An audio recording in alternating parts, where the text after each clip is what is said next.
Hello brother. Hello. వద్దు వద్దు, అతనికి ఇవ్వకు. ఎందుకు అతన్ని మనీ వద్దు అన్నావు? అతడు ఎంత కష్టపడ్డాడో ఏమో. లేదు లేదు, అతడు నన్ను వేరొకరి ద్వారా మోసం చేసి తీసుకున్నాడు. మరి ఏం చెయ్యాలి? ఆకలితో ఉన్న పేదవాడికి ఇవ్వు, కడుపు నిండా తిని సంతోషిస్తాడు. నువ్వు జీవితంలో చూసిన పెద్ద నిజమేంటి? ఒకరి జీవితంలో ఆనందాన్ని తెస్తాను, మరొకరి జీవితంలో బాధను చూస్తాను.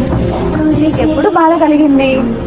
నా కోసం మనుషులు తమ బంధాలను, నిజాయితీని కోల్పోతూ మోసాలను చేస్తారు.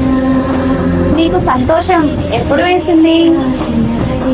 కొంతమంది తమ అవసరాల కోసం కాకుండా పేదవాడి ఆకలి కడుపు నింపుతారు. అప్పుడు వచ్చే ఆనందం మాటల్లో చెప్పలేనిది. నువ్వు మనుషులకి ఏం చెప్పాలనుకుంటున్నావు? నన్ను సంపాదించండి, కానీ బంధాలను, మానవత్వాన్ని కోల్పోవద్దు. నేను తిరిగి వస్తాను, కానీ కోల్పోయిన నమ్మకం, బంధం తిరిగి రాకపోవచ్చు.